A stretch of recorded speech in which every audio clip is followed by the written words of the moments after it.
السلام عليكم ورحمة الله وبركاته، متابعينا في كل مكان، متابعين قناة ميس انجلش. عاملين ايه سنة أولى؟ ايه أخباركم حبايبي؟ يا رب تكونوا بخير. النهارده هناخد الوحدة الثالثة يونت 3، الدرس الخامس والسادس إن شاء الله. نخلص الوحدة النهارده، كلماتها وتعريفاتها. قبل كل حاجة ما ننساش ايه؟ اللايك الجميلة، ولو أول مرة تشوفنا ان شاء الله تشترك في القناه وتفعل زر الجرس، لان احنا بنقدم كل الكلمات والتعريفات اللي هتفيدك دايما في حفظها. يلا بينا، بسم الله الرحمن الرحيم. افضل صديق best friend best friend best friend.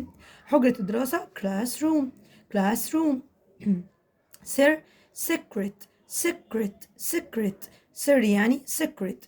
كرسي متحرك wheelchair wheelchair wheelchair. عاصفة storm storm storm. شخصية personality personality. مظهر أو هيئة appearance appearance appearance. ننزل تحت نكمل الكلمات اللي من تحت. يلا بينا.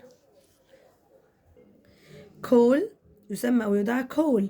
حمام سباحة بول بول. جزيرة island island. مكان نقدي review review. ينضم join join. هنا حبايبي ينضم يربط أو يتصل connect connect. طيب الورد والباست بتاعها والباست بارتيسيبل. speak يتحدث، spoke spoken speak spoke spoken.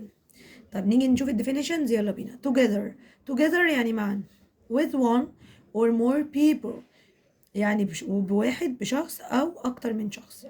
together يعني معا. كرسي متحرك wheelchair wheelchair. a chair with wheels ده كرسي بعجل for people لناس who cannot walk ما يقدرش يتحركوا. a chair with wheels كرسي بعجل for people لناس who cannot walk ما يقدروش يتحركوا. مظهر appearance appearance. what the person looks like what the person looks like. شخصية personality personality. what the person is like يعني الشخص ده وصفه ايه وطباعه ايه. what is the person is like. hobbies هوايات. what the person likes doing يعني الشخص ده بيحب يعمل ايه هواياته. في كرسي متحرك in a wheelchair in a wheelchair مختلف عن different from. يعمل على مركب work on a boat work on a boat.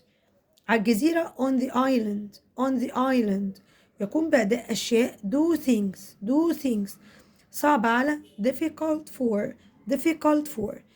يتأكد make sure. يحصل على الأشياء get things. بعيدا عن المنزل far from home. كتب بواسطة be طبعا be اللي هي verb to be am أو is أو are. الماضي منها was أو were. be written by. كتاب تم تأليفه a book by. كتاب تم تأليفه عن طريق اسم الشخص، يعني بنكتب اسم الشخص. بكده سنة أولى حبايبي خلصنا كلمات وتعريفات الدرس الخامس والسادس في الوحدة الثالثة. أشوفكم إن شاء الله الحلقة الجاية في الدرس الأول والثاني من الوحدة الرابعة. ما ننساش اللايك الجامدة لميس إنجلش. أشوفكم على خير حبايبي، والسلام عليكم ورحمة الله وبركاته.